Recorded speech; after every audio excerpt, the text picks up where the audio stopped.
Hey guys, how's it going? Five Finger Shuffle. We are back here with another video, and I got a whole crap ton of stuff to go over for you guys today. So for those of you guys that are wondering where I've been fighting with Gameloft over getting my account back.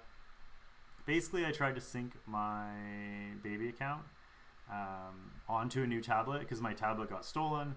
And when I tried to do that, it synced that account over every other device I had, basically overwriting my main account. So I spent some time trying to get it back, and when I couldn't get it back and Sean was ignoring me intentionally, I had to go on stream because I was due to stream, and I wasn't really sure like what I was going to do. So I was complaining about the fact that I couldn't get my account back, and I get this message from Sean after he jumps onto stream and says some things that he probably shouldn't have said in stream. Yeah, let me make this a little smaller.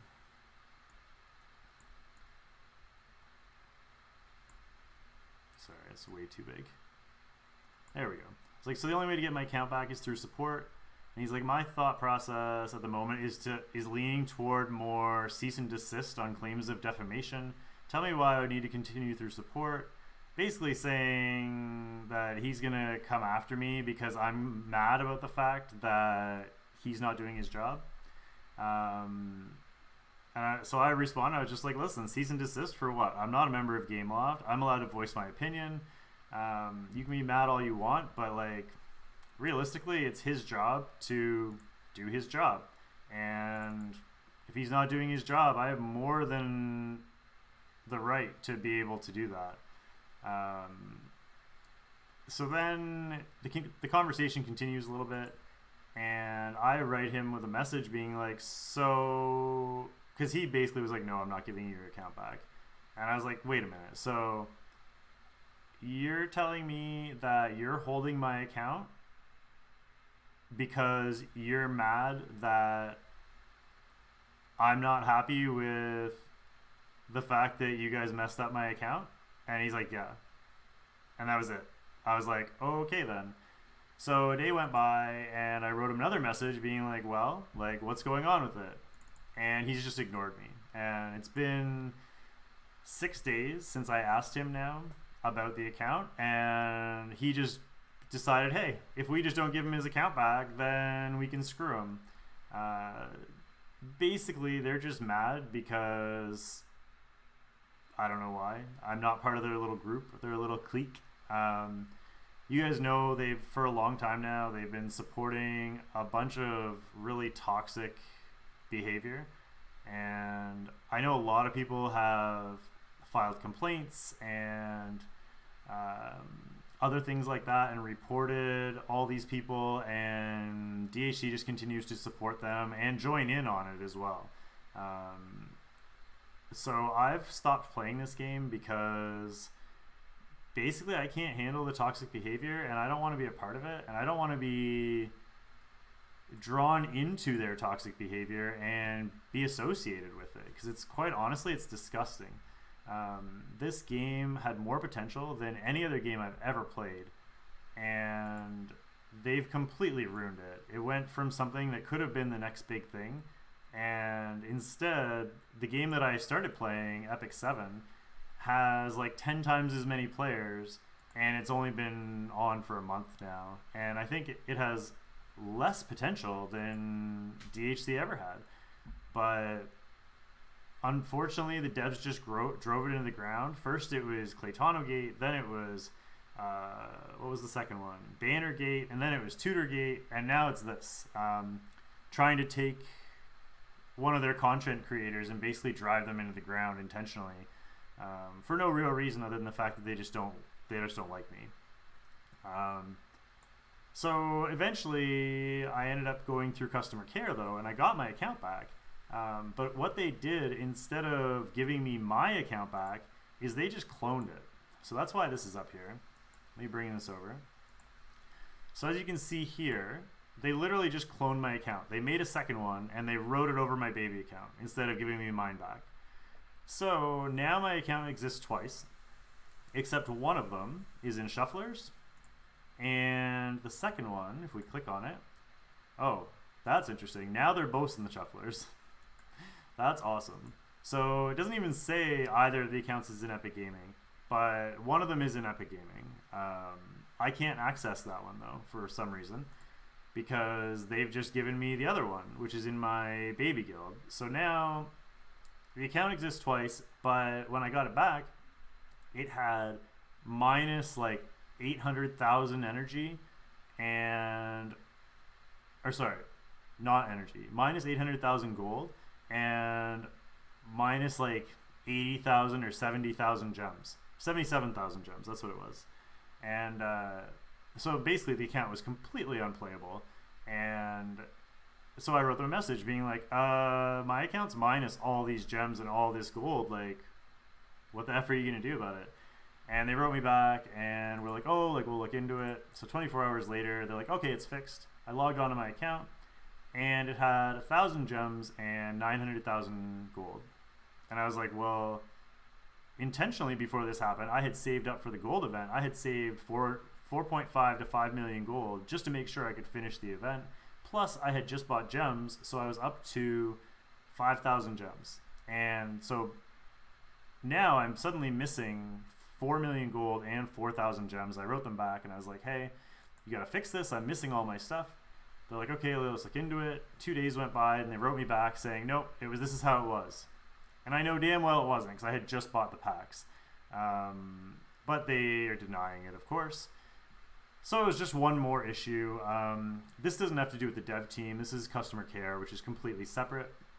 But even still, it's just one thing after another. You guys, I'm sure you guys all remember when I tried to do all those community streams. There's always like random like 2-hour crashes in the middle of the stream, and everybody's like, that's super suspect. And I always was like, no, like it's just a coincidence. But like, really, it's non-stop. I don't know anybody in this game that hasn't had an issue with the game in some way, shape, or form, and that's not normal. Like that should never happen. So I was already a little like aware of maybe there's some weird shit going on here, some shady things happening behind the scenes that we don't know about. And so I was like, maybe I should look into this because I was farming ED15. And I was like, you know what? This is post-patch. I was like, you know what? These drop rates,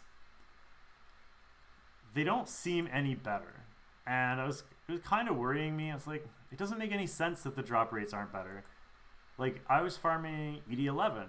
How am I bumped up to ED15 now, which is supposed to have better drop rates than it did before, but now I'm up 4 levels, and it's worse? Like, that doesn't make any sense. So I started writing some things down. And that's probably what you guys are here for because of the title of the videos. So let's open these up. Here's the first one. So here's I did 100 runs of ED10.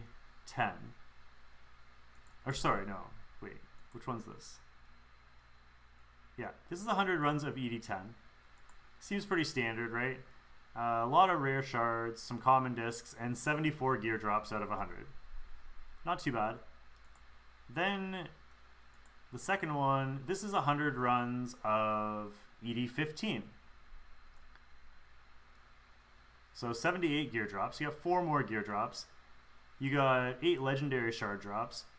Everything else seems kind of normal.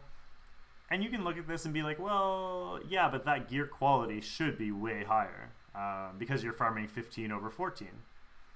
So of course, while I was doing these 100 runs of each, I wrote them down. So let's bring up the spread. Here's the,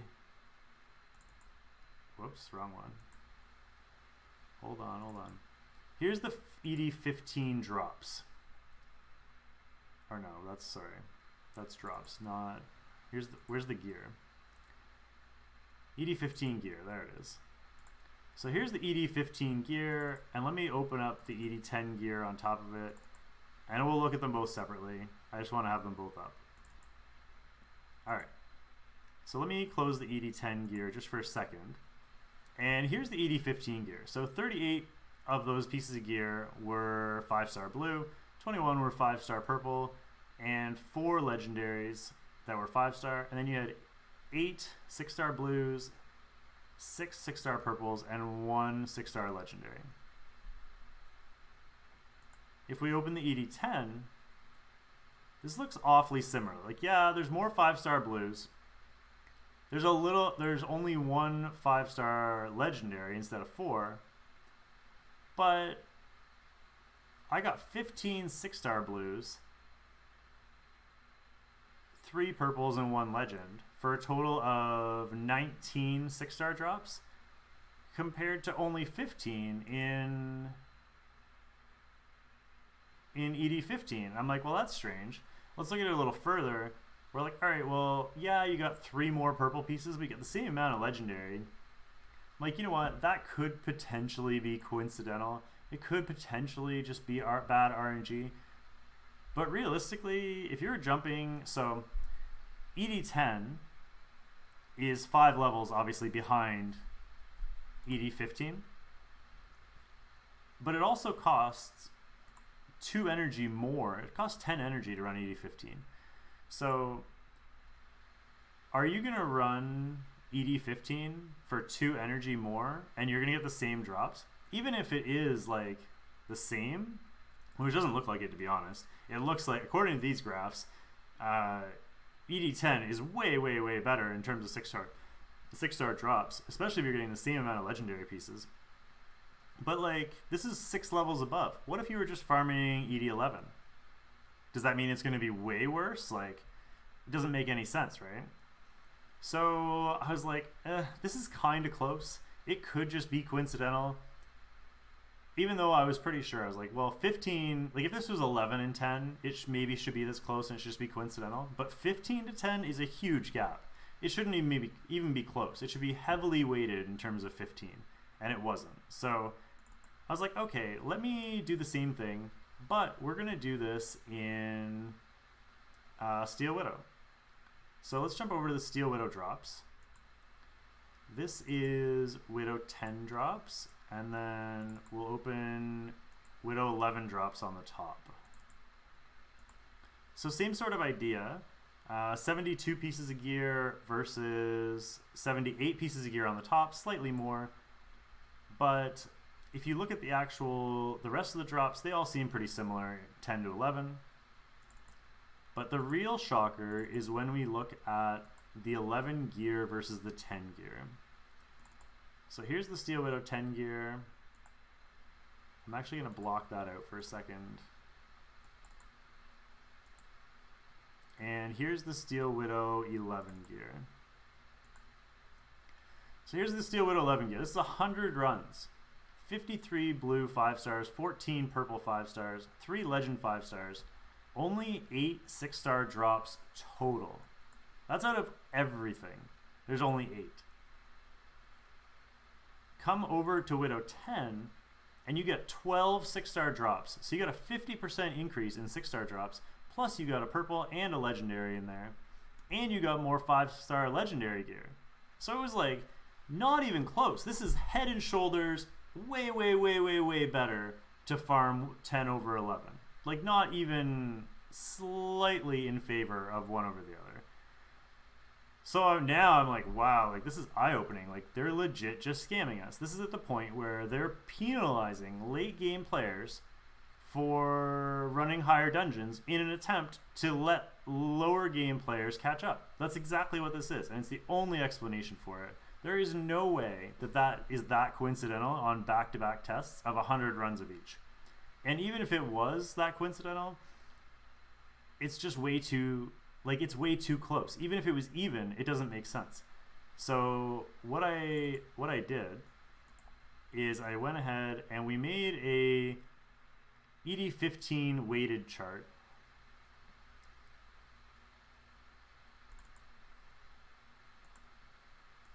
And we're going to put the other one on the top.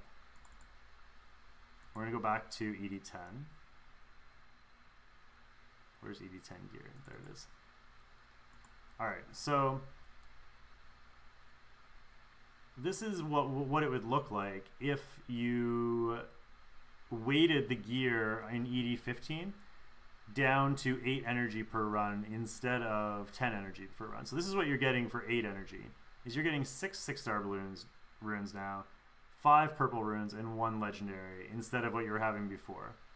And then you can do the same thing for Widow. It actually will, because you're doing it for 9 energy instead of 8, you actually would only get 7 for the same amount of energy instead of the 8 gear. So it's actually way, way, way worse. So let's block one of these out. And I got one more thing for you guys. Well, actually 2 more. But so here is a graph for you guys that's kind of going to show you guys a better example of kind of what I'm trying to say. So this is 6-star gear, is what I'm talking about here. So ED10 had 15 6-star gear drops, as did ED15. Widow 11 had only 8, whereas Widow had 12. Or sorry, Widow 11 had 8, where Widow 10 had 12. Then this middle category, so that's first category. And you can see, like, if you're comparing 10 to 11, it's a huge gap. 10 to 15, it looks even, just in terms of 6-star drops. But even then, you're paying twice as much energy per run. So it's really not even. It's extremely skewed. But we'll get back to that in a second. This middle category, or these middle 4 bars here, is how many pieces I kept out of each one. ED15, I kept 0 pieces of gear. They were all trash. Even the 6-star ones were flat stats. Then I went into Widow 11 and I only kept 1 out of all the runs I did. I only kept 1 piece in 200 runs from the Ascended floors. Steel Widow 10, I kept 4 runs. ED10, I kept 2 pieces of gear. So I kept 6 from the 10s in 200 pieces, and I kept 1 from the Ascended floors. So then I was like, okay, well, still, maybe this is still coincidental. Even though all these numbers heavily weigh in favor of the non-Ascended floors, I was like, maybe there's something else. So I went back and I looked at every piece of gear that I got. And I was like, let's see how many of these pieces were potentially good. So not flat stat, and like if they had better substats, I would have kept them. So ED15 actually had 13 pieces of gear that could have potentially been good if it had better substats. I understand that I sold most of them, but at the same time, it still potentially could have been good. ED10, however, had 12 that could have been good. So virtually even though they're 5 dungeons apart. Then you come down to the ones that are closer together, and Steel Widow 10 versus Steel Widow 11 is just appalling. Steel Widow 10, I got 14 gear drops that could have potentially been good, and only 8 from Steel Widow 11, so almost double. The final graph I want to show you guys is the same thing, except with these. These are weighted to what they would be if the energy expenditure was the same. So now we look at the ED10 gear drops on the left here, and the ED10 gear drops, you still get the 15. ED15 though, if you take into account what it costs per run, it's only equivalent to 12 6-star drops. And then Widow 10 versus 11, it would be 12 down to 7 for Ascended floors. So those are pretty massive decreases in quality.